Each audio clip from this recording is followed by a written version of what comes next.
Guys, Bobby Betts Fights back at it again after a year-long layoff.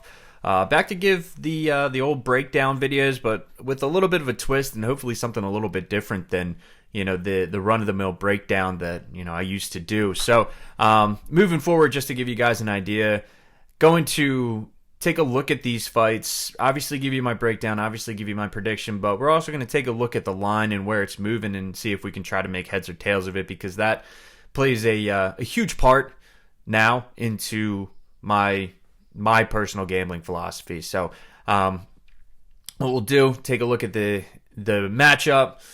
We'll go ahead and take a look at the line, see where money's coming in, see where the line's moving, go ahead and break down the fight a little bit, and give you guys my prediction and let you know who I'm personally taking. Should be short, should be concise, should be to the point. I tend to ramble, so I do apologize, but that's what we're looking to do. So I'm just going to go ahead and hop right into it. Before we get started, follow your boy on Twitter, Bobby Betts Fights, at YouTube, also Bobby Betts Fights. And if you want to follow me on betmma.tips, which is a website that I use for my third-party tracking, it is also Bobby Betts Fights. So pretty easy with the handles there. Follow your boy on social media, help him out a little bit. So what I'm going to do first, we'll go ahead and break down the last card. So last week for Rosenstrike versus Almeida, UFC Charlotte, ended up going 2-3 on my picks for a small loss of 0.73 units, which with my unit size at $50 equates to just over $36.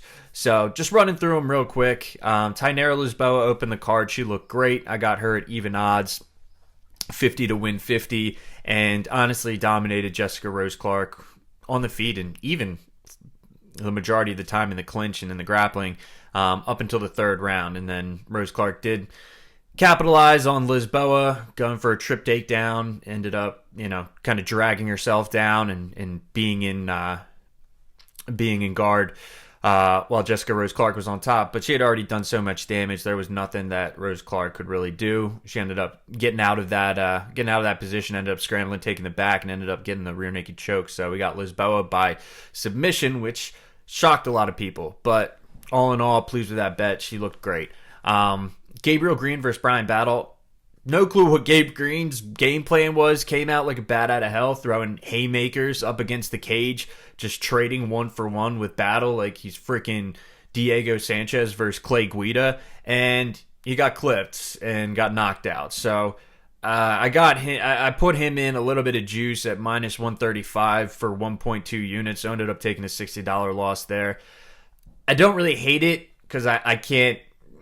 That's gambling, you can't anticipate someone's game plan being, I'm going to get this dude out in the first round, I'm just going to go out and slug, because that's the polar opposite of what he's done in all his previous fights. So it is what it is.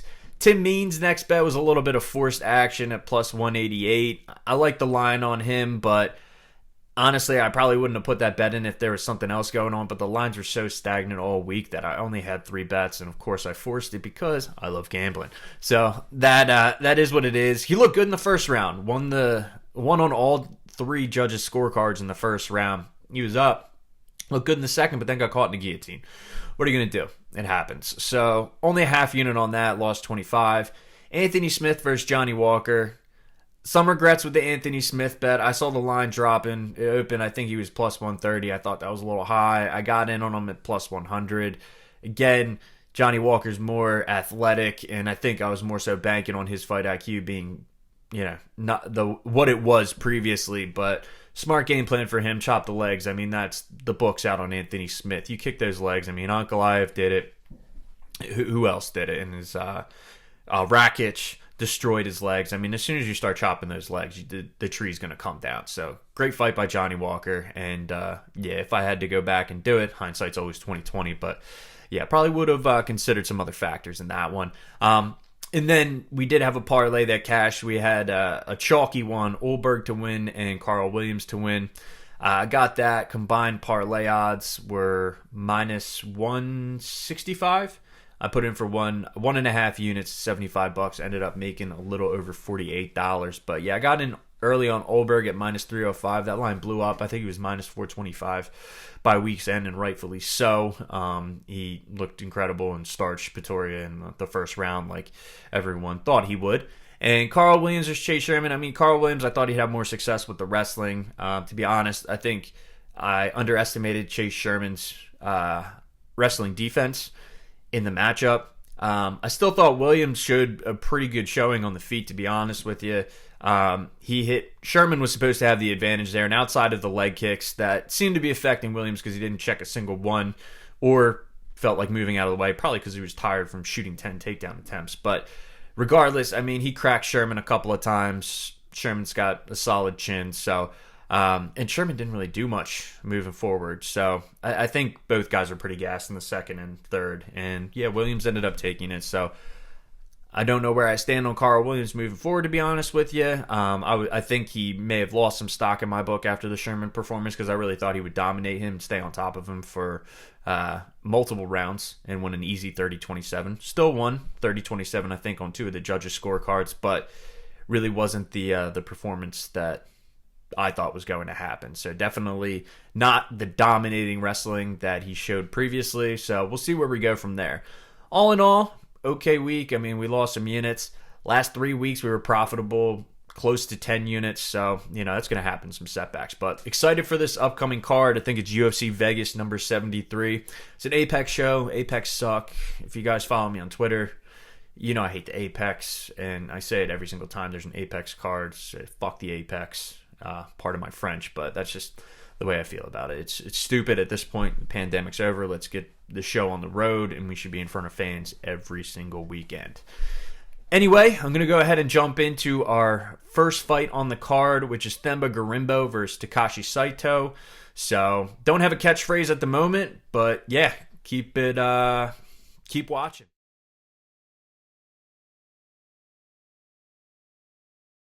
Off the card at UFC Vegas, we got welterweights going head-to-head. We got Takashi 10 Saito facing off against Themba, the Answer Gorimbo. Being from Philadelphia, I can absolutely appreciate that nickname from Themba Gorimbo. Shades of Allen Iverson, the Answer, back in the day. Wish he was still on the Sixers because of that pitiful performance we just put out against the Boston Celtics to lose yet again in the second round, but that is neither here nor there. Let's jump into these fights. So, Themba Gorimbo versus Takashi Sato. Clear clash of styles because Sato doesn't want to be on the ground and Gorimbo doesn't want to be standing up. So, it's going to boil down to where this fight takes place and who's going to be able to keep it in their area of expertise. So, the line opened, Gorimbo was minus 105 and Sato is minus 115, so very, very slight favorite for Sato. I'm going off of the numbers that are Sunday morning because those openers, the soft openers always get bet down or bet up, and I don't think that it really shows the true value of the line movement. So all these numbers are, all the lines that I'm going to give you guys and the handle percent are going to be starting as of Sunday morning, and we'll go over what they stand at right now, which is 12 o'clock on Tuesday. So, Themba Gorimbo is now at minus 110. It's a pick'em. Sato at minus 110 as well. As far as the handle splits, 38% of the money is on Gorimbo, 62% Sato. So the larger dollar amounts are coming in on Sato, where 40% of the bets are with Sato and 60% of the bets are with Gorimbo. So more people are betting Gorimbo, but the bigger players, the higher dollar amounts are coming in on Sato. So this line really hasn't moved all that much. I've seen it flipped to Sato minus 115. That's the highest I've seen. Actually, that's a lie. He was minus 120 for a very brief period of time, I think last night when I peeped it. Now it's back down to a pick'em at minus 110. I don't see that there's going to be too much more movement on this line moving forward. I think the highest you're going to see is either guy closing at minus 120 just because it's such an odd fight. I'd consider it a lower level fight. Themba Gorimbo, not a very polished striker. He's he makes his money grappling. Excuse me, if you take a look at all of his fights, but by no means is he a polished grappler. I mean, if you go back and take a look at the AJ Fletcher fight, I mean, he had success with the takedown in the first. He was on top, but just rushing some of his techniques. Up against the fence, he had one hook in established, but he got his hand around Fletcher's neck, got excited, and went for the choke with only one hook in. Fletcher, being experienced, got out of that easily and ended up on top. And then in the second round, Gorimbo actually landed a nice 1-2 on the feet against Fletcher, but he does not want to be standing. If you take a look at, his game plan, it's a lot of kicks. He's going to go kicks to the body. He's going to prod that leg out, but he's going to initiate the clinch, and he's going to do it as soon as possible. So he's not a guy who's going to stand on the feet and really bang. He's going to try to do everything he can to get the fight to the ground, even to his detriment. His wrestling isn't... Offensive wrestling is decent, but there's times when he doesn't finish the takedown. He gets his hands around a double leg or a single leg. The guy defends it, and they're kind of grappling, pushing him towards the fence, and you just see Gorimbo kind of go down to his knees instead of trying to drive through and really finish the takedown. Ends up yanking the guy into his guard, and he's more than content to be off of his back as long as he's on the ground, which is a red flag. Takashi Sato was he's a good striker. I'll give him that, but really his last couple performances, I don't know what he's doing. I mean, he doesn't really throw anything on the feet. He does a lot of hand fighting. I mean, it's really just a lot of hand fighting, a lot of trying to gauge the distance without a lot of shots, not a lot of volume, and he's just trying to land that left hand, just trying to put a guy out with one punch. I mean, he did so against Jason Witt, but if there's one knock on Jason Witt that everyone knows, it's he's got kind of a glass chin, or had a glass chin. I think he's retired now. Best of luck in retirement, Jason Witt. But I just don't see how he comes into these fights with this game plan. And when he gets to the mat, I mean, he's supposed to be have this judo background, but Gunnar Nelson went in for the takedown, ended up getting the body lock, and they kept saying on the broadcast, they were like, these body locks might be tough for him. He didn't have a single problem getting Takashi Sato down with the body lock. Now, I'm not saying that Gunnar Nelson's the type of grappler vice versa. I'm not saying Themba Gorimbo is on the same level as Gunnar Nelson, because let's be honest, there's levels to this game, and that's just not a great comparison. But I will say that I think Themba Gorimbo is going to be able to have the fight take place on his terms, which is going to be on the ground. I don't think that Sato is really going to be able to defend to keep it on the feet, and I think his volume is going to be even worse because he's so worried about Gorimbo taking him down, because he doesn't want to be in that area and be held down like he did against Gunnar Nelson, or submitted like he was submitted against Miguel Baeza. I think it's going to be a lot of that hand fighting, trying to gauge distance in and out on the balls of his feet, trying to keep a lot of distance, and I think Gorimbo's going to try to crash that space, and as long as he can avoid that left hand from Sato coming in, I think he's going to be able to eventually get him down and wear him down. So Gorimbo is my pick. If the line moves a little bit more and the handle stays the same, where the majority of the money's on Sato, but we see it creeping towards Gorimbo, probably thinking about a play on Gorimbo, but as of right now I don't have one, so I'm going to hold off. But Gorimbo's my pick, no bet as of yet, but we'll see later on in the week if the stars line up for a pick. So that does it with the opener. Moves on to our next bout, which is Victoria Leonardo facing off against Natalia Silva.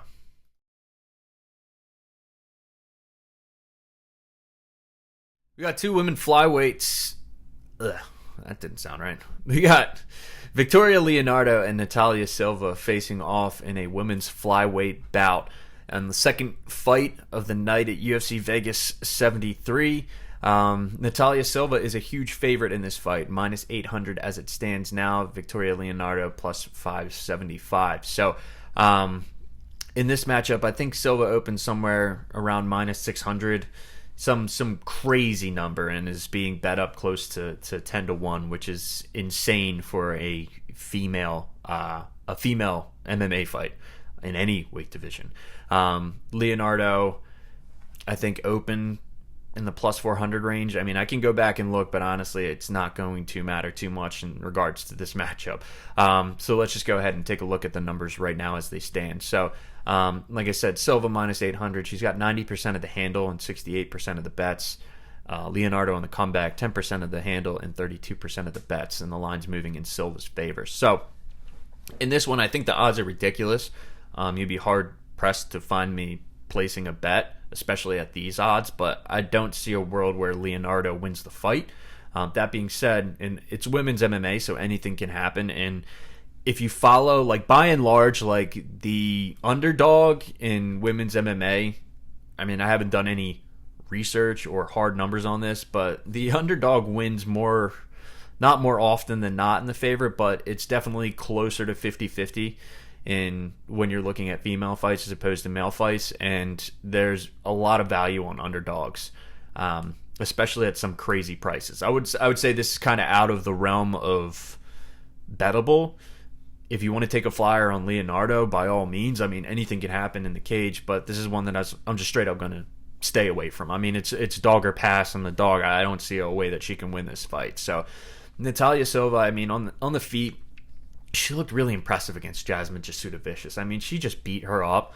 And the one thing with everyone was worried about was the wrestling defense. Was she going to be able to keep it on the feet?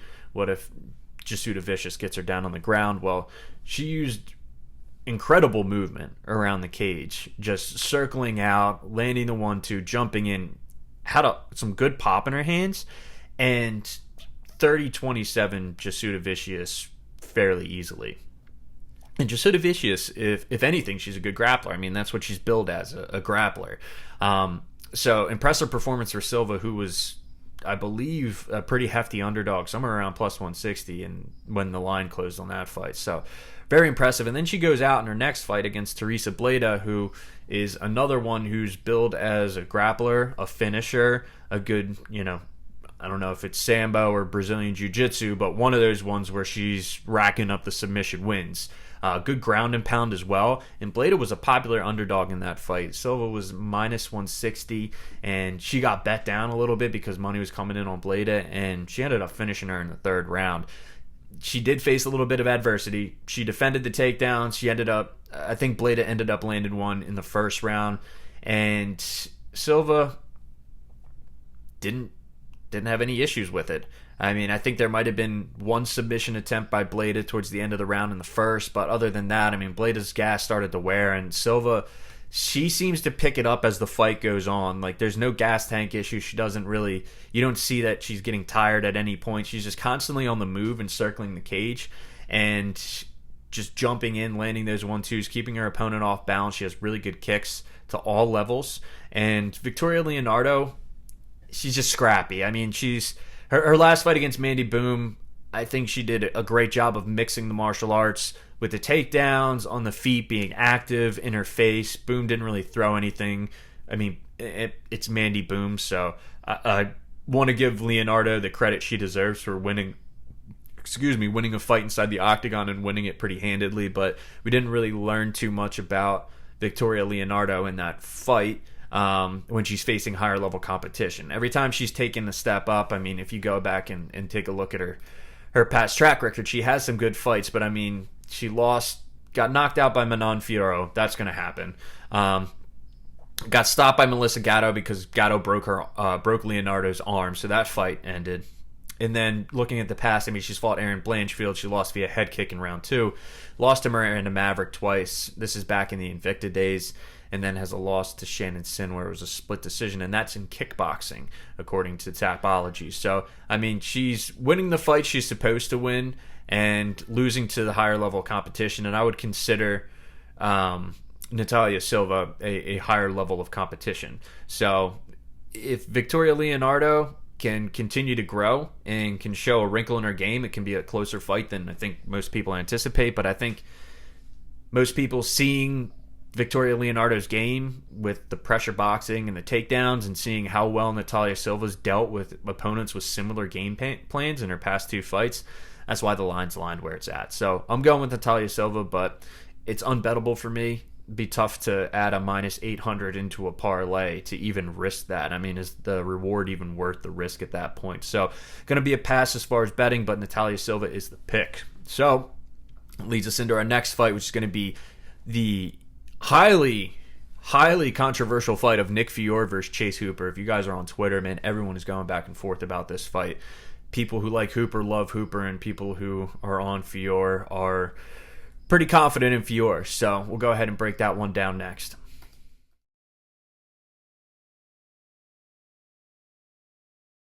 Next fight we got is at lightweight. We got Chase Hooper facing off against Nick Fiore. Chase Hooper making the move to lightweight, previously a featherweight, fighting at 145, making the jump up to 155 to fight Nick Fiore, a one-fight UFC veteran who is 0-1, his lone loss coming to a tough opponent on short notice, Mateusz Rebecki. So, taking a look at this fight, it's pretty highly contested. It depends on how much stock you put into Hooper's losses, and if you think that Hooper's going to make the progressions he needs to beat a guy like a Nick Fiore. I don't think he needs to make leaps and bounds and become a completely different fighter, but Chase Hooper, the knock on him has always been the stand-up and his ability to get the fight where he needs to get the fight too. So with the people that are willing to grapple with him, it plays right into his bread and butter. I mean, he's night and day. On the feet, he looks, and for lack of a better term, he looks like a newborn giraffe. He's very uncomfortable, tries to throw the jab out, he'll hold his hands, right under his chin, and he's going to blitz in and just throw a bunch of shots trying to get you up against the cage where he can then try to work in his offensive takedowns. But really it's a lot of trying to grab a double leg, ducking under to try to scoot the butt out to get on top. But really where he thrives, I think it's his best takedown, is really to get his opponent up against the fence, and he starts to slide his arms and his legs around the back of his opponent to try to take the back while it's standing. And then once he gets it, he can lock in that body triangle with his legs. He's a very long guy. He's 6'1". Even at lightweight, he's going to be a tall, lanky fighter. But yeah, he locks those legs. And once he gets the leg lock and he's on the back, it's Chase Hooper's world. That's where he wants to be, and that's where he thrives. Nick Fiore is kind of cut from the same cloth. BJJ black belt. A lot of his fights previously, and people are going to knock his level of competition coming up because he fought the infamous Jay Ellis, who's I think at this point like 16-105 for his record. Fought Jay Ellis twice, but in a lot of his fights, he's looking to close distance, but he's looking to get the fight to the ground. That's where he also thrives. A lot of submission victories on his record. A lot of his work gets done on the ground. Whether it be from ground and pound or rear naked choke, that's where he likes to do his work. So pretty similar. I think the big difference is going to be Hooper's coming up in weight, and for a guy who was considered not very strong at featherweight, he's not going to be fighting people that are going to be even heavier than he fought at featherweight. So I think that's going to be difficult for him. And how are you going to, if you don't have success against 145ers taking them down, you're going to have to really figure out your wrestling technique in order to take someone down at 155, because these guys, Fiore's going to be walking into the cage. I imagine he's going to rehydrate at minimum back to close around 170, if not more. And that's going to be a lot more than a guy he's fighting at 145 who's probably going to be sitting around 155, 160. That's 10 to 15 extra pounds we're talking about at fight time. So it's going to be interesting to see how Chase Hooper deals with that. On the feet, I give the advantage to Fiore. Against Rebecki, he doesn't really throw a lot in combination, but he did sting Rebecki a couple of times. And Rebecki fights southpaw, which will be nice because Chase Hooper also fights southpaw, so it's not like Fiore has no idea what he's doing against the southpaw. Jumped in with a couple of right hands and stung Rebecki early. In the second round, he was getting a little bit more comfortable as Rebecki started the gas, but then he went for a takedown, and I think that just zapped the energy right out of him, because after that takedown attempt, he was just as gassed as Rebecki, and it was just a slop fest from there on out. As far as Fiore's takedown defense, that's what everyone's is picking on. Against Rebecki, Rebecki, after beating him up on the feet in the first round and just throwing everything but the kitchen sink and not being able to drop Fiore, he went in for a takedown. It's kind of tough to defend a takedown when you're worried about everything that's coming back at you on the feet and a guy that's trying to end the fight with every single punch that he throws. So Rebecki, like I said, he's 17-1 now. One loss on his record. A guy who fought in KSW was I believe it was KSW, and was the champ over there, and fought some, no, it wasn't KSW. It was FEN, but fought all the guys you'd be looking to see. I mean, he's got wins over Magomedov, Fabian Silva, Jose Barrios Vargas, all these guys with records 11-1, 30-12, 12-2. 12-1, 12-2. I mean, he's faced the best of the best in promotions overseas and has come out on top in all of them. So I don't give Fiore too much slack for losing to a guy like that, especially on 5 days' notice, coming in, making the weight at lightweight, and being able to survive to a decision against a guy like Rebecki, who can finish fights and will do everything he can to finish the fight as long as he is breathing. So let's take a look at the line, though. So we got Fiore opened at -105, Hooper -115 is the favorite. That's flipped now. So Fiore's -125, Hooper +105 right now. You can get him.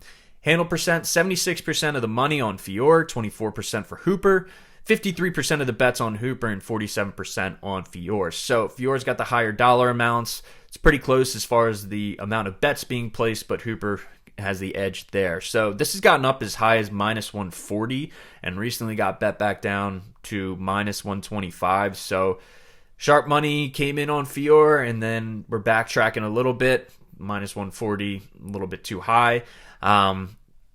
In this fight, I'm going to go with Nick Fiore and actually have a bet. I got in at Nick Fiore, as it was as the ball was rolling down the hill in his favor. I got him at -110, so hopefully get some solid CLV on that bet. The reason I'm taking Fiore is I'm not high on Chase Hooper, especially after the Garcia fight, and I'm trying not to let recency bias rule me, but he's beat guys who he's supposed to beat. Talking about Daniel Tamor, and who else did he beat? Daniel Tamor, and I can't think of his name right now, but we can go ahead and take a look at it, at Chase Hooper's record. Yeah, Felipe Colares, RIP. Terrible what happened to him in Brazil. And Peter Barrett. So, I mean, those are three guys that no longer fight in the UFC. His losses, Alex Caceres. Okay, Alex Caceres kind of on a resurgence. Steven Peterson, who just retired with a record of, I think, 18-11. And Steve Garcia most recently, where he got brutalized in the first round. In those fights, what have they been able to do? The common denominator. They've been able to win on the feet, all right, and keep it standing. Steve Peterson was playing around with Chase Hooper a little bit on the ground. He's decent at, in BJJ himself. I mean, he's a black belt, but really all he needed to do was stay safe on ground because Hooper was off of his back the majority of the time. So if Fiore takes a page out of the playbook that Steve Garcia, Steven Peterson, and Alex Caceres have laid out before him, he should be able to defend the takedowns because Hooper doesn't have a big repertoire as far as offensive wrestling, and just keep it on the feet and just touch him. Even if you don't put him out, just keep touching him. If you drop him, don't rush into his guard. Make sure you're in an advantageous position to stay on top and keep those elbows tucked so you don't give him something to yank on. And if you even play it safer than that, just let him back up and keep striking. I mean, I just don't see Hooper being able to really lay anything on Fiore that's going to be like, wow, that hurt me, especially after he took everything from a guy who has much more power than Chase Hooper in Mateusz Rebecki. I mean, the punching power that Chase Hooper has is on the opposite end of the spectrum of the punching power that Mateusz Rebecki has. So I like Fiore for those reasons. Fiore is a BJJ guy, so I'm hoping that he doesn't play around too much with Hooper because I think he's got a clear path to victory being on the feet and just being able to stick, move, hurt him. He's got more punching power. He's going to be the bigger guy as far as weight's concerned.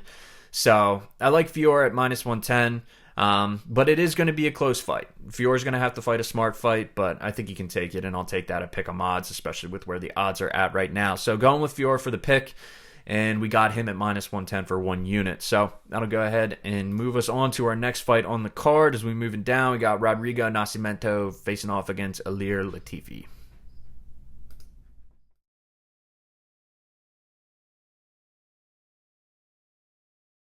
Next fight we got heavyweights facing off against each other. Rodrigo Nascimento is facing off against Ilir Latifi. Taking a look at the line, Nascimento minus 165 to open. He's now a minus 190. Latifi opened at plus 140, gained about 20 cents, plus 160 now. Handle and bet percent in favor of Nascimento. 84% of the money on Nascimento, 70% of the bets, where 16% of the money is on Latifi and 30% of the bets. So this one, short and simple. I think Latifi, as he's getting older now, he doesn't have a lot of volume. He never really had a lot of volume. He's just that, that incredible power, one punch, be able to put you out that he really relied on. Now he's kind of got to change his game up a little bit, and he's been implementing the wrestling a lot more into his game plan, which was his bread and butter coming up. Just more so staying strong on top, not really with a lot of ground and pound, but just more so getting that control time is really how he's able to get his wins against Tanner Boser, and taking a look at it against the ageless wonder, which is Alexei Oleinik. So for Nascimento, well-rounded game, pretty good in the stand-up. I like his volume. I think he's going to throw more punches in the matchup. He's got decent wrestling, and he's got really good Brazilian Jiu-Jitsu as well. I think what it boils down to is Latifi's just not going to be throwing much because he knows that he doesn't have the gas tank that he's had, he never really had a great gas tank to begin with, but he doesn't have that one-punch knockout power anymore. So when he throws, that power bar gets drained a lot faster than it did previously. So it's a lot more of mixing in the wrestling and, just trying to set that up with the single shots that he throws, which he still throws with a ton of power, don't get me wrong. I think Nascimento, just all-around better game. I think on the feet, he's going to be able to touch him up more. And I think if it goes to the ground, I think Nascimento, especially if he's able to end up in top position against Latifi, it's going to be a wrap. I don't see Latifi being able to get back up to his feet. Vice versa, if Latifi goes in for a takedown, Nascimento hasn't really had his takedown defense tested all that much in the UFC. But even if he does get down on the ground, I think he's got the jiu-jitsu to be able to work his way back up to his feet, or even threaten off of his back, or even cause a scramble to be able to get the advantageous position, or, like I said, get back to his feet. So I really don't see a path to victory for Ilir Latifi outside of lay and pray, and I don't think Nascimento is going to be the guy that he can implement that game plan on. So my pick is Nascimento. Kind of missed out on the line here a little bit, so I'm going to hold off on betting it because minus 190.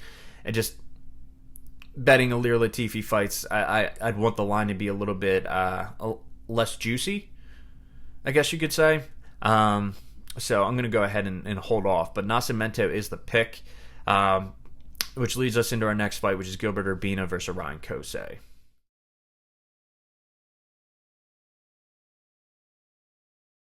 Next fight, we got Orion Galaxy Cosce facing off against the RGV bad boy, Gilbert Urbina. Gilbert Urbina, you know him as the middleweight from the past season of The Ultimate Fighter, where he ended up making it to the semifinals, faced off against Tresean Gore, and got knocked out in the second round. Called him back up and said, "Hey Gilbert, Tresean got hurt. We need someone to fight Brian Battle in the finale. Are you interested?" And Gilbert Urbina was like, "Absolutely. Even on short notice, I'll come in and fight for the title." And had some good success in the first round, was touching Battle up on the feet, had Battle up against the fence, was doing some good ground and pound work, and then in the second round, went back to the well on the takedown, and Brian Battle snatched that neck and took it home with him, along with the Ultimate Fighter 29 championship for the middleweights. So Gilbert Urbina has not fought since. That was back in 2021. Has had a pretty lengthy layoff, and now he's coming back, signed as a UFC fighter to face off against Orion Cosce in a welterweight bout, dropping down weight for Gilbert. So when you look at this matchup with Cosce, the game plan is the same rinse and repeat for him in all of his fights. He's going to keep you on your back foot.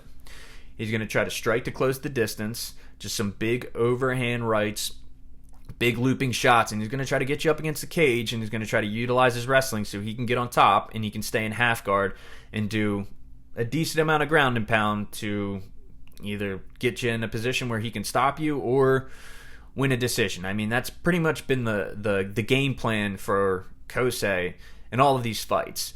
With Phil Rowe, he had success in the first, was able to get Rowe down, and then in the second, started on the feet. Cosce starts to get a little tired, and Rowe ends up putting him away on the feet with punches. I mean, that's kind of been the MO in Phil Rowe fights, is he gets taken down, but he gets right back up, and then once he gets up, he's going to tag you on the feet. So that was his UFC debut that lost to Rowe, and then they face him off against Blood Diamond, the infamous Blood Diamond, 3-1, signed to the UFC outright, didn't have to go through Contender Series, didn't have to go through Tough, and he ends up winning a decision. And in that fight, I mean, the book out on Blood Diamond, going into it, I mean, it's literally in black and white, just slaps you right in the face. Okay, this guy's a kickboxer, so what are you going to do? You should try to wrestle him. Jeremiah Wells did so with great success. Ryan Kosei is like, well, that's my game plan. That's my bread and butter. I'm going to do the same thing. And that's what he did. In the first round, just striking the clinch up against the fence. A lot of good takedown defense in the clinch from Blood Diamond. Ended up working out of the clinch a couple of times, but Orion eventually gets the takedown and just stays on top, stays heavy. But there were some openings where Blood Diamond landed a spinning elbow and really hurt Kosei in that second round. You could argue that second round went to Blood Diamond. It may have very well on the judges' scorecard. I didn't check them because it was a unanimous decision. But Kosei, there were shades where he didn't look as comfortable in that fight as he has previously, especially in the stand-up. So it was a decent performance from Kosei. I'm trying not to ramble on too much about Kosei because I want to talk about Urbina. But Urbina going back down to welterweight, it's going to be interesting because I think he has good stand-up. He's 6'3". He's a pretty big guy frame-wise for middleweight. I know weight-wise he would come in under the limit in some of his fights. But for the most part, I mean, he's a pretty big dude. So cutting down the welterweight, I mean, he's going to be pretty big. The knock on him has been takedown defense. Hasn't been very good in the past fights. If you look at the Sean Brady fight, Sean Brady was able to take him down with relative ease, and the majority of that fight was spent on the ground. Albeit Urbina had his moments on the feet when it was standing, but for the most part, I mean, Sean Brady won that fight 30-27 pretty easily back in the LFA days. So taking a look at the line, it opened up and Urbina was plus 135. Kosei on the comeback, minus 155, and the line has been moving in favor of Urbina. As it stands right now, Urbina is still the underdog, but ever so slightly at plus 105. Ryan Kosei, minus 125 on the comeback. 90% of the handle is with Gilbert Urbina. 10% of the handle is with Ryan Kosei. 52% of the bets are with Ryan Kosei, and 48% of the bets are with Gilbert Urbina. So, large dollar amounts coming in on Urbina, about 50-50, pretty close on the bet percentages for both fighters. So with that line movement, that tells me that the sharp money's coming in at Urbina at the the plus 135 clip, and we're trying to get it back down closer to par with the way that the line's moving. So a lot of people are on Urbina at the dog odds. We'll see if the adjustment has some money coming in on Kosei. But that's a pretty big jump to go from plus 135. I think if you want to count the soft opener when it opened up like a week or two ago, he was closer to plus 185. So, I mean, he's been bet down a lot. As far as the reasoning, I can see why. Because Kosei, he's good on top. He's got the wrestling. But Urbina has shown in his past fights that he can scramble a little bit. Against Sean Brady in that LFA fight, I mean, he was able to scramble out of positions where he was on the bottom and was able to work. He's active off of his back. He's not just a guy that's going to sit there and accept position and just close up his guard and just try to do work. You know, he's not going to play around too much as far as the submission game off of his back in the BJJ game. So on the feet, I like him with his quickness. I like his striking. I like the combinations that he's able to throw together and finishing them off with a kick. He can kick to multiple levels. He can rip the body, and that's something that Kosei, who doesn't have the best striking defense, is susceptible to, especially in that fight against Phil Rowe. So I really do think Urbina is going to be able to get some work done on the feet. I think Kosei, if he implements a wrestling game plan like he has in the past, I worry about his gas tank because Urbina is going to be able to get it back up to his feet. The Phil Rowe fight was another one where it's just like Kosei, yeah, he had success, but if you look between the lines, I mean, he has to work every time he's getting that takedown. I mean, Rowe's digging underhooks. Rowe's getting back up to his feet. He's active off of his back. He's just not standing still, and that's just zapping the gas tank of Orion Cosce because he can't just lay on top. He's got to constantly be working to keep the fight on the ground. So that's something that I see a similarity in this fight playing out, especially with Urbina being the same like body type as a Phil Rowe, that long, lanky guy who can just be, doesn't settle for positions off of his back and is looking to sweep and get on top or or get back up to his feet. So I like Urbina in the matchup. I ended up snagging him at plus 128, and he's now at plus 105. So we got some CLV, or hopefully have some CLV by the end of the week on that bet. For those at home that don't know what CLV is, that's closing line values. So if your line that you bet is better than the line when it closes on Sunday, that's considered CLV. And that is a good thing. So might drop some educational videos on some of these gambling terms that I'm using them because I use them often. But it's all ways to gauge whether or not a bet you placed is advantageous for a number of different reasons. So as far as the fight's concerned, Urbina is my pick, and Urbina is a play. I got 1 unit on him at that plus 128 clip. And that'll lead us into our next fight at Vanessa Demopoulos versus Carolina Kowalkiewicz.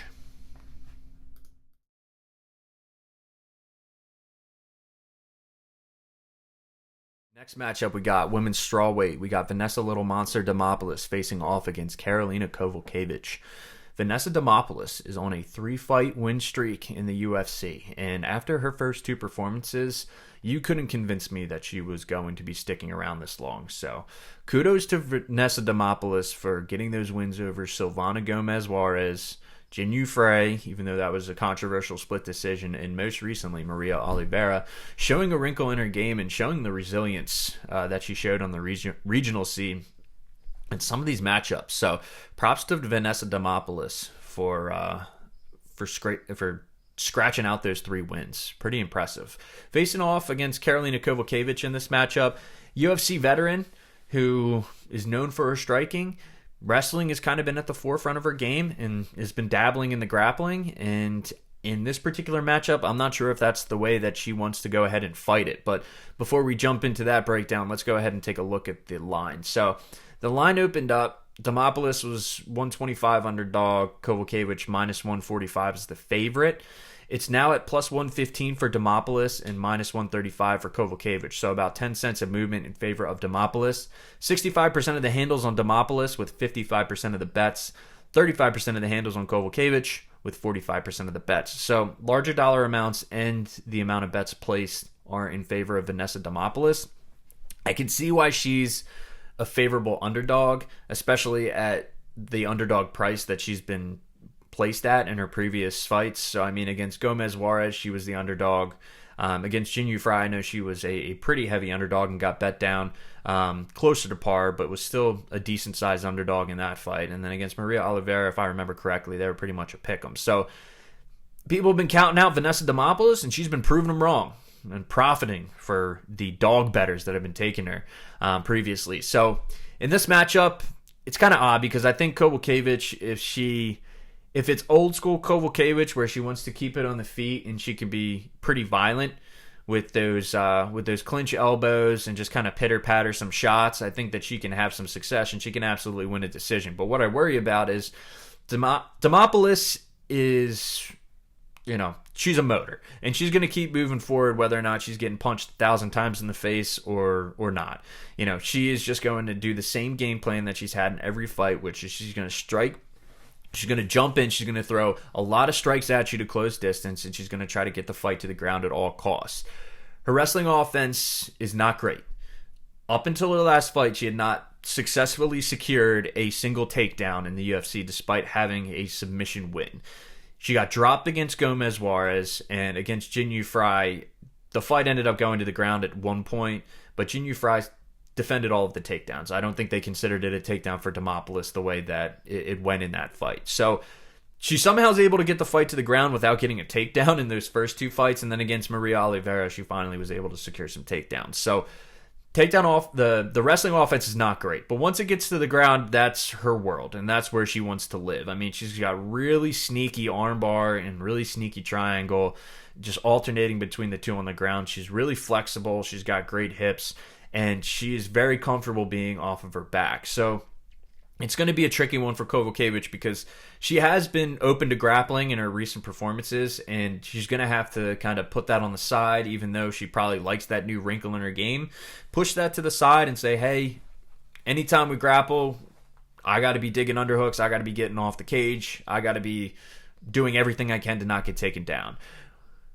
If she does that, I do believe that she'll be able to win the fight, but Demopoulos, she beat Jin Yu Fry, and I thought Jin Yu Fry was piecing her up in that fight. I thought it was a pretty clear 29-28 decision, and she ended up winning the split because she throws a lot of volume when it's on the feet. So that's another thing that really worries me is just how are the judges going to look at the fight? Are they going to look at Kowalkiewicz doing the more damage, or is it going to be Demopoulos who's throwing by far the more volume, but is she really landing?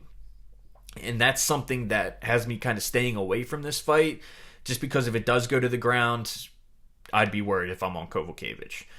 If it stays standing, I like my chances with Kowalkiewicz, but I really think this fight's going to end up going to a decision because Demopoulos is so tough. You know, she's gotten dropped in these fights, but then you got to go into her world on the ground. So unless you can let her stand back up and she clears the cobwebs, and then she's just going to rush in with those combinations. And unless you're going to be, a world-class counter-striker as a women's strawweight, which I think there's very few of them, it's going to be tough to put her out. So the pick's going to be Kowalkiewicz. I can see why money's coming in on Demopoulos, and if it continues to move that way, I may even consider a play on Demopoulos. So this is the rare going with the favorite, but might actually end up switching it to the underdog, depending on which way the line's moving. But yeah, I can see a path to victory for both women. I think it's going to be an extremely close fight, and it really is just going to depend on where the fight plays out, in which person's realm of strength, I guess you could call it, to see who's going to end up getting the W. So going with Kowalkiewicz sets us up for our next matchup, which is Michael Johnson versus CDF Carlos Diego Ferreira.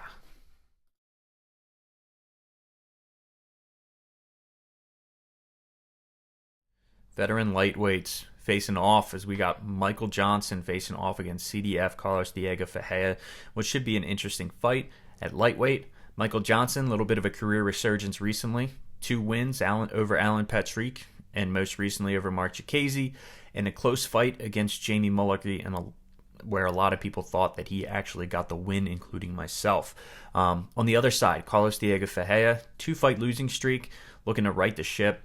Tough losses against Gregor Gillespie, who has just for the second time just disappeared off the face of the earth, and most recently a loss to Mateusz Gamrot. So if we look at the line in where it opened up, there has been some movement, but it's right back where it started. So Michael Johnson opened plus 135, CDF minus 155.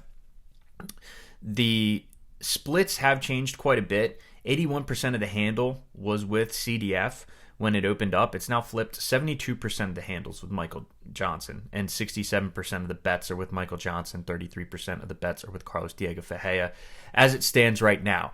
But the line has stayed the same at plus 135, minus 155. So normally that's an indicator for me that the side would be Carlos Diego Ferreira, because if you think about it, if the handle moved that heavily, right? It went from 81% CDF to 72% Michael Johnson. If there are some sharp players in there that were on the Michael Johnson side, you would see that line being adjusted. He would be dropping down from the favorite. He'd be moving more towards from the underdog and moving more towards being the favorite. But since it's stagnant, I would probably give it another day or two to see if we see that movement with the handle. But that minimal line movement is normally an indicator that they're pretty firm on their line and like where they stand, as it stands right now. So it's interesting because the line did drop on Johnson about 10 cents. He was hovering right around plus 125. I tried to jump in on Johnson because I did like the matchup at that 125 clip. So I do have a bet on Michael Johnson. This is one where the line moved against me, which is going to happen. You know, you can't really make that determination. All you can do is use the information that you have and make your best guess. So the line moved against me, jumped back up to minus 155, which is where it stood. So we'll see how that one plays out. In my opinion, as far as how this fight's going to go, I like the fact that Johnson's fought more recently. He's been the more active guy of the two. And with Michael Johnson's takedown defense and the way CDF's been fighting recently, I think you're going to be looking at a close competitive fight in the first round as far as the stand-up's concerned. I'm not sure if Diego Ferreira is going to shoot for many takedowns, just because the last couple fights, it looked like his gas tank wasn't what it used to be. He didn't have the same motor where he could just relentlessly go mix the martial arts for 3 rounds. Looked a little tired at the end of the Gamrot fight, and also looked a little slow against Gregor Gillespie. So, I mean, with that, I just think CDF also is a guy who likes his hands, and he's got a pretty decent stand-up game. I don't think that he necessarily is one of those guys that I need to get it to the ground at all costs because I'm uncomfortable. He is a good striker. He can mix in the combinations. I love his leg kicks. He's got beautiful leg kicks to all different levels, and he is going to mix it up on the feet. I just think Michael Johnson, both of the guys are old, and Michael Johnson isn't the same striker that he was when he knocked out Dustin Poirier with one punch, but I still think he's got them hands. I still think the quickness is there. He may not have the same pop on the shots, but in a stand-up match, I favor Michael Johnson. And I like the way he's been fighting recently. He's been fighting a lot more intelligently. Understanding his weakness, which is he's susceptible to getting clipped, but also understanding his strengths and managing his gas tank well, which is keep it on the feet. If we can go ahead and mix in some power shots, maybe get a knockdown, we don't rush the finish, we don't blow our gas in the first round, we kind of save up, and more so fighting towards, not always looking to finish the fight 100% of the time. I'm sure he's looking to hunt the finish if it presents itself, but instead of taking that 50-50 chance where he's not going to finish his opponent and just lets the gas tank loose, more so keeping that on the back burner so he can have something there for the third round just in case the fight goes to a decision. So saw that in the Malarkey fight as well, that kind of evolution where he dropped the second round and everyone's like, he's done, he's got no gas tank left. But in the third round, he came back and won that decisively. I had it 29-28 for Michael Johnson with the knockdown in the first. I know Malarkey, they didn't count it as a knockdown in the stats, had that moment at the end of the round, but I really think Michael Johnson did the better work in that.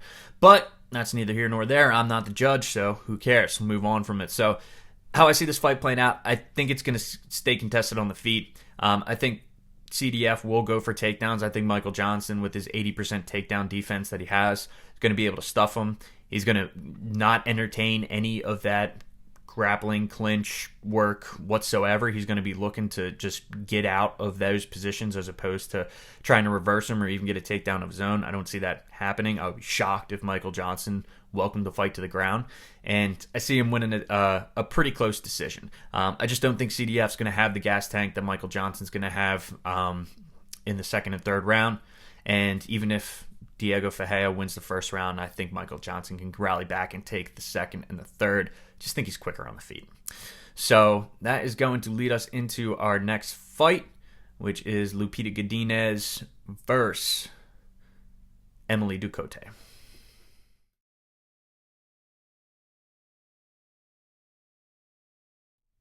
Next matchup we got is at women's strawweight as well. We got Lupi Godinez facing off against Emily Gordina Ducote.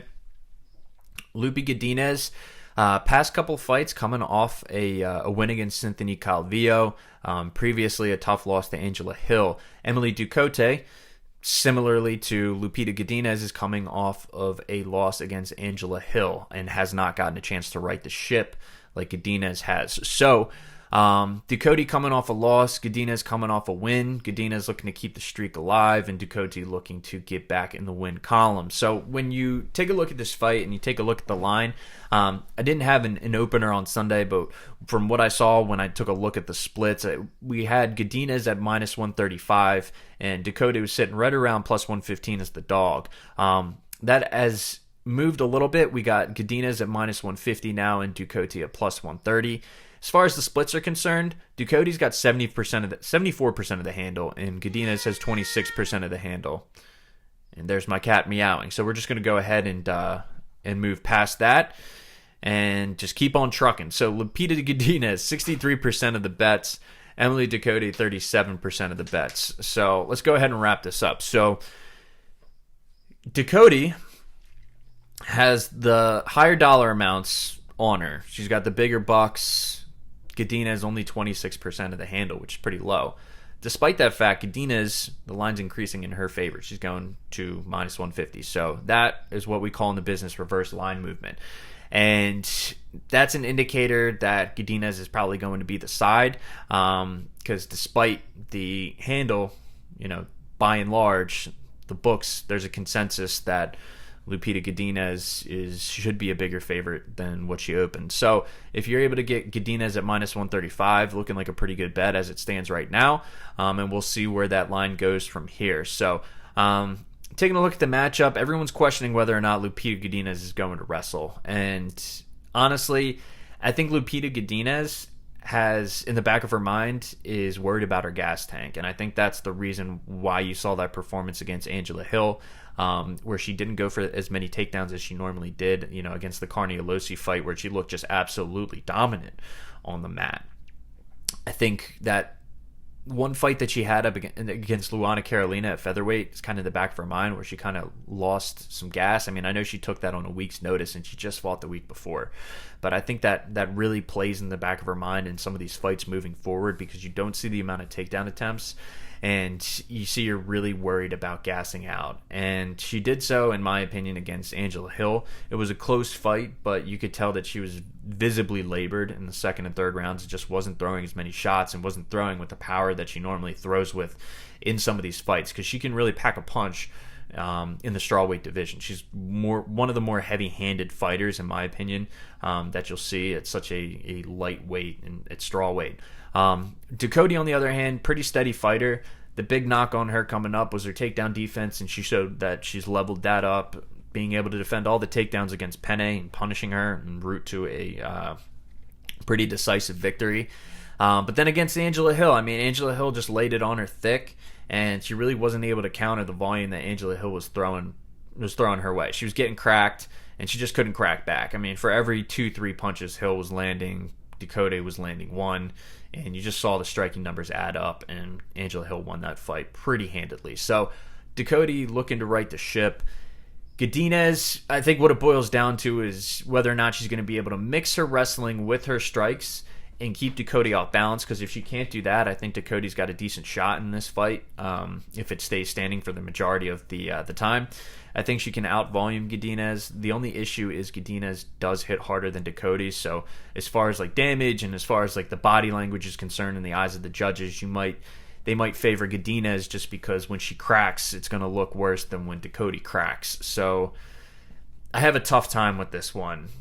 The line at the moment says Godinez, but I think it's just more so I don't feel comfortable laying the juice on Godinez, to be honest with you, at minus 150, especially in some of these fights that have been close against Calvillo, against Hill.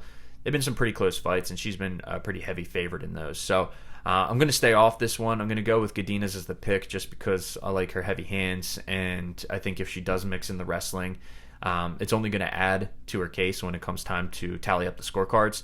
So I'm going with Godinez, but I'm staying off this fight as far as bets go. Next fight we got Joaquin Buckley versus Andre Fialho. Buckley coming down to welterweight to fight Fialho. That should be a fun fight, which I do not expect it to go to the scorecards. So moving on to that one.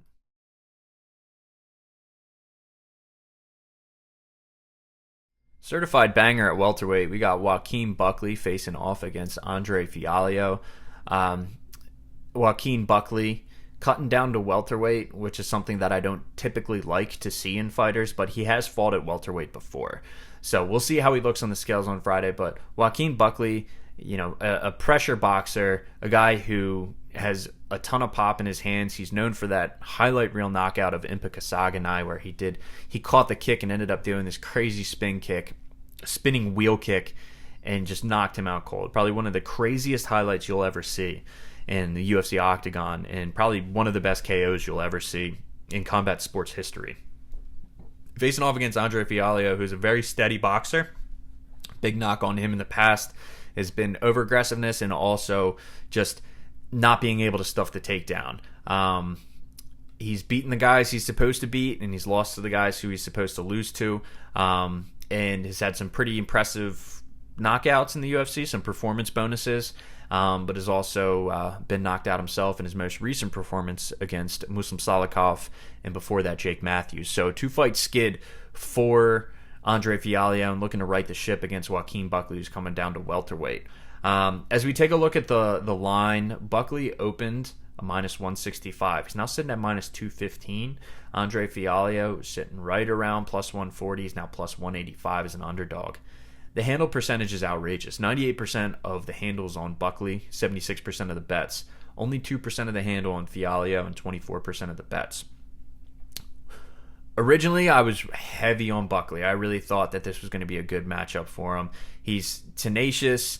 He has gotten caught in the past fights against Chris Curtis, but he was doing really good work up until that point. And Chris Curtis, I think, is just a next level striker above an Andre Fialho. And he's proven in the past, Buckley, that he can lay it on thick. And Fialho does not do well when he's pressured up against the cage. He does his best work in space when he's able to dictate the pace and move forward and kind of really gauge his range as the fight goes on. So Buckley is going to be in Fialho's face, I imagine, from the jump. Once he gets going with the stand-up and he finds his range, he just kind of flows, and he can throw a ton of stuff at you, and he can mix in his power shots as well. So I really like the combinations he was putting together against Chris Curtis. Curtis does kind of shell up and is willing to use that defense, and he'll tell you that a lot of the punches end up hitting his arms. But as far as like the optics for the judges, I mean, you were going to score that round. Round 1 went to Buckley easily, and round 2 was going for Buckley until it wasn't, until he caught a kick and ended up eating one in the face and getting knocked out by Chris Curtis. So, you know, that's the game that you play with Buckley. I think he can be defensively sound, but he can get careless at times. Throwing that kick and just eating that punch from Chris Curtis was just... should have been sticking and moving, and should have been pressuring him like he was the entire fight, instead of trying to, you know, land a head kick that just wasn't there. I think in this fight, he's not going to have a difficult time with Andre Fialho. The thing that worries me is the weight cut, and I think his chin is the biggest concern for me, because Buckley can wrestle, and he can mix in the wrestling just to keep Fialho off balance. Fialho doesn't have the greatest chin himself, and he's coming off 2 knockout losses, so I think Buckley can lay it on and hurt him. I mean, Cameron Van Camp was able to hurt Andre Fialho and then got a little over-aggressive and ended up paying for it. Same thing can happen to Buckley, but I really do think Buckley hits harder than Cameron Van Camp, and he's got the boxing combinations as well. Overall athleticism, I favor Joaquin Buckley. Like I said, he can mix in the wrestling as well just to keep Andre Fialho off balance. I don't think he's going to be laying on top of him, but it's a similar game plan that when he fought Abdul Razak Al Hassan. You mix in the wrestling to open up the striking. You keep the pressure on him. You can clinch in the fence, wear away at that gas tank. And I do favor Buckley in the matchup. It's just the scales is what really is putting me off. I have a bet on Buckley. I got in early on him at -186. So the line's been moving a lot. Good CLV on that fight. It's just, I do not like fighters dropping down in weight. I'll give Buckley a pass because he has fought at welterweight before, so he's done the cut, albeit when he was younger. But it does weigh heavily into my betting strategy.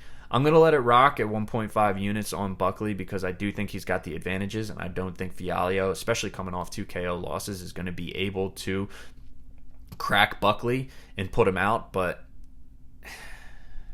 that weight cut, man, that weight cut can really drain you. So going with Buckley, don't think I'm going to go ahead and cash out the bet. We're going to go ahead and let it ride at 1.5 units on Buckley at -186. I do think he's the side. He's my pick, but in the back of my mind, just second-guessing myself. That weight cut. If it was at middleweight, this would be Buckley all day, but dropping back down to welterweight, I have my concerns. So that'll set us up for our next fight, Vyacheslav Borschev versus Maheshate. Follow your boy on the socials. I should have been saying this at the end of every one of these breakdowns, but Bobby Bets Fights on Twitter, YouTube, betmma.picks. So, moving on to Borschev versus Maheshate.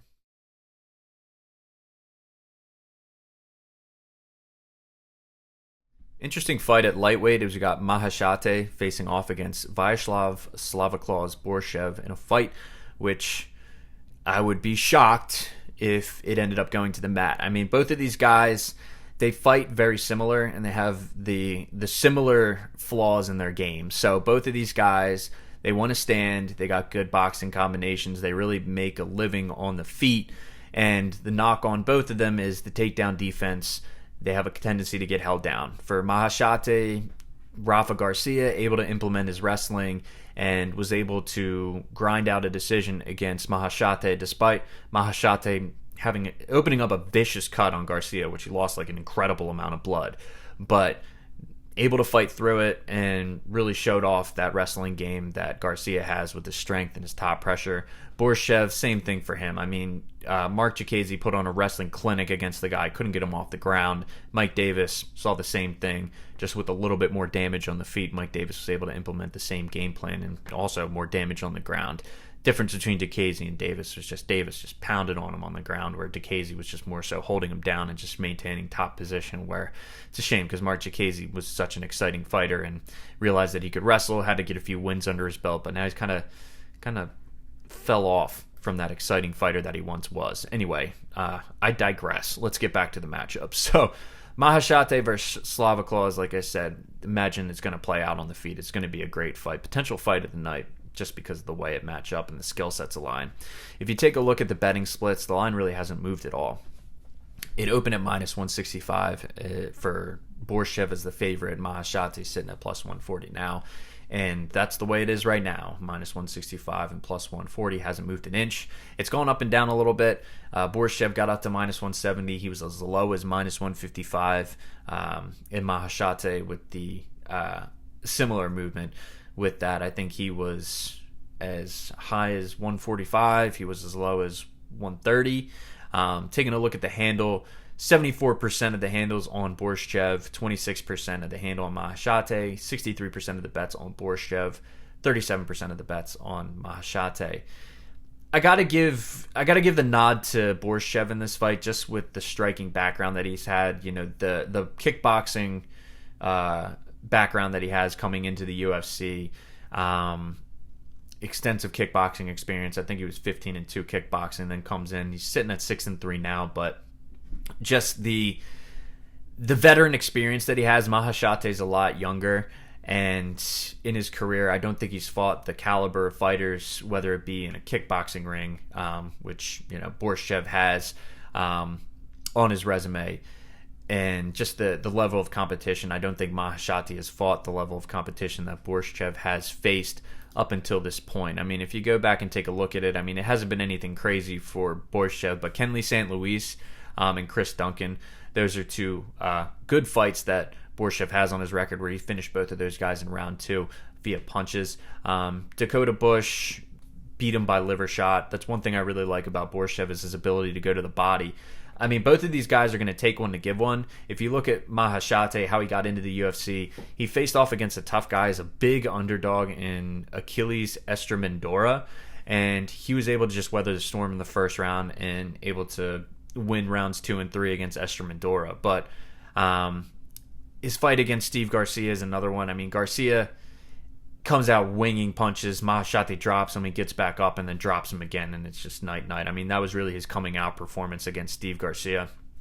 But before that, I mean, if you look at the resume for Maheshate before those 2 wins, you got Demopoulos, who was 0-4, Ajike Akambiaki, which is 11-15, Rang Shaizu 0-2, and Yasan Saliambike was 0-0, making his debut. I mean, those were his 4 fights leading up to his Contender Series fight against Estremendora. So, I mean, I gotta go with the veteran here in Borschev. I like the way he goes to the body. I think Maheshate is going to have his success, but Maheshate is just a very low volume kind of guy. If you look at the UFC stats for the Estremendora fight, I mean, he only threw about 46, right around 40 significant strikes. He ended up winning in that one. And against Garcia, kind of the same deal, just a lot of low volume. I know that he had to deal with the wrestling in that fight, but I really think Borschev is going to be the guy who's going to have the staying power in the later rounds. I think the body shots are really going to favor Borschev in the later rounds as well. Just chewing away at the gas tank of Maheshate, giving him more to think about. I think Maheshate has the more well-rounded game as far as the type of strikes. I think he can throw knees. I think he can throw elbows. And I think he can get it done in the clinch a little bit, but as far as the just overall game, I got to go with Borschev in this one. So no bet on it, but I'm sticking with Borschev at the as my pick. So that'll lead us into the next fight, which is Anthony Hernandez versus Edmen Shahbazyan.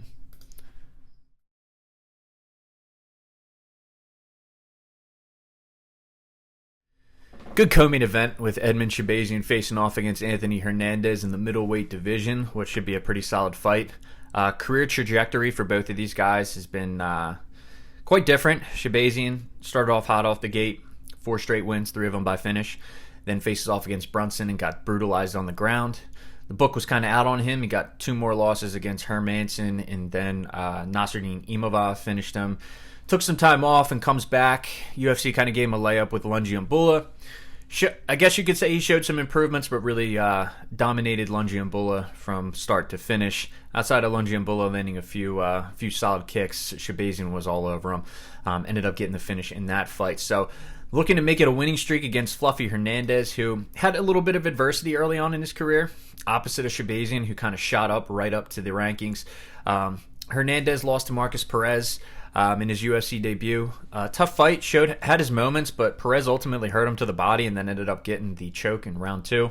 And he faced off against Jung Young Park. I thought it was a pretty all-around performance against a guy who can really box in Park and also has an underrated ground game himself. Held his own on the feet, cracked Park a couple of times, was really good in the clinch, and then ended up getting the fight to the ground. Just the cardio master, Anthony Hernandez, and ended up getting the choke in round 2. So going into the Holland fight, I mean, we didn't learn too much from that fight because that fight was over as quickly as it started. So 39 seconds, he ends up getting hurt to the body again, similarly to the Marcus Perez fight, and ends up losing by TKO in the first round to Kevin Holland. So then he comes back against Rodolfo Vieira as a huge underdog, and to everyone's surprise, ends up submitting the black belt hunter, Rodolfo Vieira, in a fight that Vieira dominated from the jump, but Hernandez was able to survive on the ground. Vieira started to gas hard, and Hernandez just started touching him up on the feet. Vieira went down after getting beat up, and Fluffy put the choke in on him, so ended up winning via arm and guillotine choke in round 2.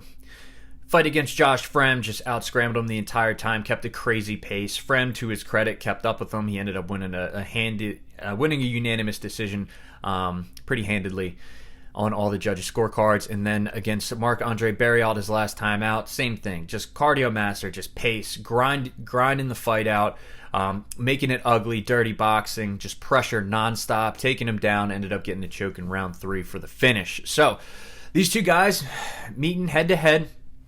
As far as the line's concerned, Fluffy Hernandez opened up a huge favorite, close to minus 300. He was minus 295. He's now sitting at minus 240. Shahbazyan was up in the realm of plus 260, plus 275, and he's now down to plus 200. So I think people realized that Fluffy at that price as a favorite was a little ridiculous and figured they were going to take a shot on Edmen, and I can't say that I blame them there. Looking at the handle, it's pretty much even, 48% Hernandez and 52% of Shahbazyan, so Shahbazyan taking a little bit more of the handle there. Hernandez, 68% of the bets, and Shahbazyan, 32% of the bets. 68% of the bets, I'm sure, is just the parlay piece of Fluffy Hernandez that, people are throwing in early on that side. Shahbazyan showing that he's got the higher dollar amounts, showing that he has the larger dollars on him because there's lower bets placed and a higher dollar amount ever so slightly. So I think some solo bets are coming in on Edmen Shahbazyan at that high price, and that's why we kind of see it kind of drifting, not closer to par, but Hernandez is less of a favorite by about 60 cents right now. He's sitting at minus 240. So in this matchup, I like Anthony Hernandez. I know the line's moving in Shahbazyan's favor, but I think that's just, looking at the value of the line, I think you give Shahbazyan more of a chance than the 3-1 favorite shot that they had on Hernandez. And to be honest, I think that's fair, but I just don't see Shahbazyan being able to get it done in this fight. I think Hernandez's pace is going to really eat away at Shahbazyan's gas tank. Shahbazyan has a shot. He's got good stand-up, and Fluffy Hernandez is not known to have the best striking defense, that's for sure. And like I said, in the Marcus Perez fight and in the Holland fight, the shots to the body really, really hurt Fluffy Hernandez. If Shahbazyan catches wind of that, Shahbazyan is good in the clinch. He can land clinch knees. He can land heavy shots, and especially if he's digging to the body. I mean, Hernandez has fought back from adversity, and he's been rocked. Pretty much in every fight, you can pick out a point where he's hurt a little bit and has to, battle back or clear the cobwebs, even if it's just a little bit. But those body shots seem to really take a toll on him, and that's the one thing that I worry about in this fight is Shahbazyan either getting in on the clinch or starting to dig those body with those knees and just chipping away, and eventually Hernandez ends up folding, just like he did in those past 2 losses that he had in the UFC. So ultimately, I think if Shahbazyan can't find that finish early, he's going to get tired because Hernandez is going to be putting the pace on him. He's going to be in his face whether he likes it or not the entire time. In the second and third round, we know that Hernandez can keep up with the pace, whether it's, on the ground scrambling or on the feet, just, trading blow for blow. When it boils down to it, I think that's just he's going to end up crumbling Shahbazyan in the later rounds. I think if he doesn't win a decisive decision, 30-27 or 29-28, he'll get the finish in the later rounds in round 2 and round 3. So Fluffy Hernandez is the pick. I don't have a bet on it because the line's just too wide for me, and I don't want to use it. There's too many fights on here that I like straight up that I don't think we need to go into a parlay for this card, so I'm really trying to avoid having to bank on 2 fighters getting it done as opposed to just one for a win. So gonna hold off. We'll see how the line moves later on in the week. But right now, Anthony Hernandez is the pick. And that leads us up to our main event. We got Angela Overkill Hill facing off against Mackenzie Dern, which definitely have been better main events, but still excited for that one. So we'll go ahead and move on to that one.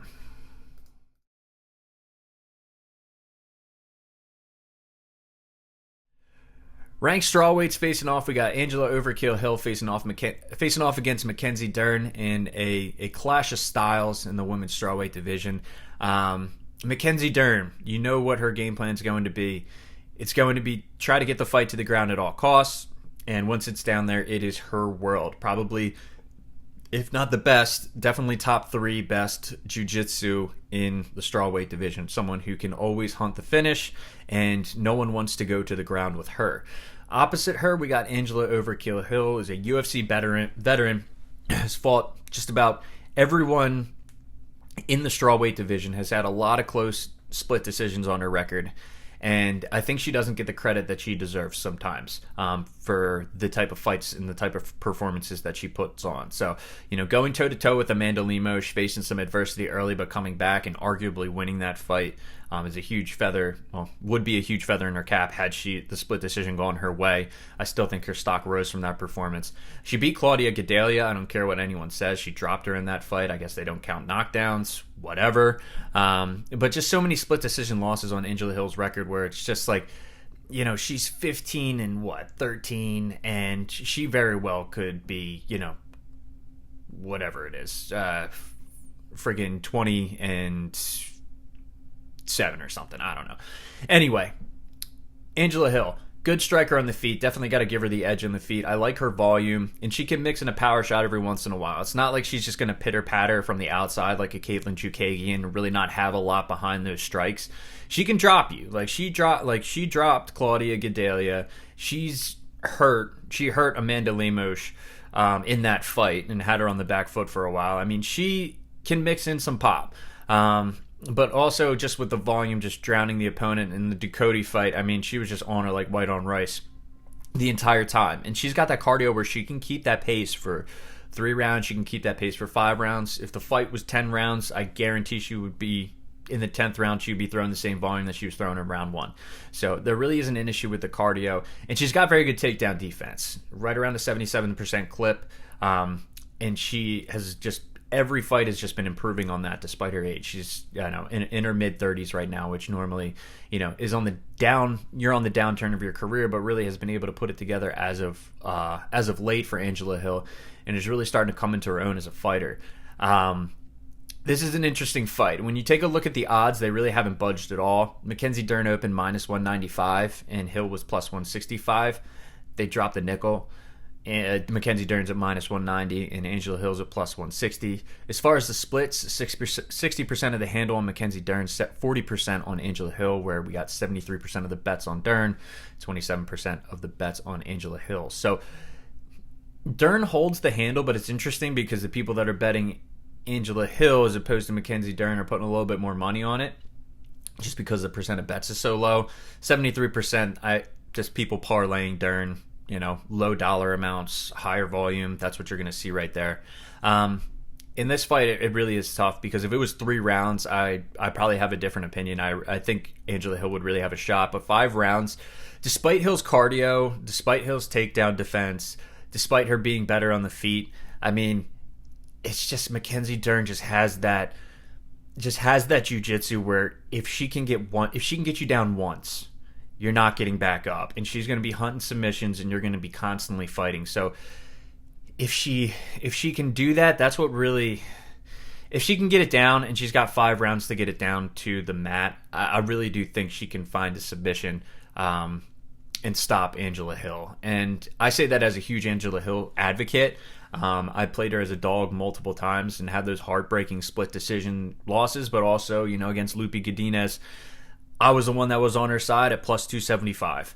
I really want to make a case for Hill here because the line's so stagnant, and I want to bet that plus 160. But I really worry about Dern's jiu-jitsu. Like, it's Yan Xiaonan, very good fighter, probably going to be fighting for the belt. She won that fight against Mackenzie Dern, but Mackenzie Dern, in the 2 rounds where she was able to get the fight to the ground, damn near finished the fight. That 5th round, I mean, Xiaonan was hanging on by a thread. And if she could do that to Xiaonan, she got 5 rounds to do it to Angela Hill. Angela Hill, the fight against Verna Jandiroba, I know they're slightly different grapplers, Dern and Jandiroba. Jandiroba's more strong, going to keep the top pressure, not as crafty with the submissions, but I just think if Dern can get it down, it's going to be in her world, and she's going to have a good shot in that fight. So my pick's going to be Mackenzie Dern, but I'm staying off the fight. Want to give Angela Hill her credit, though, because she is a tough fight for anyone in that division, if you know Angela Hill. So that'll wrap it up for UFC Vegas 73, the breakdown. If you guys haven't already, I know I mentioned it earlier in the video and took time in the middle of one of the breakdowns just to drop it, but social media, follow me, Twitter, Bobby Betts Fights, YouTube, Bobby Betts Fights, and the third-party site that I use for tracking BetMMA.tips. It is also Bobby Betts Fights. So up 15.18 units on the year, which equates to $759 as a 50-unit bettor, which I am. So looking to increase that on this card. If you liked the video, by all means, hit the thumbs up. Comment on the video if you liked it. Hell, if you didn't like it, comment on the video. Just let me know, hey, you're an idiot for this take. There's nothing wrong with some friendly back and forth, some friendly conversations. So go ahead and follow on the socials, guys. It's going to be a good card on Saturday, and I hope everyone cashes out. So I will see you next week.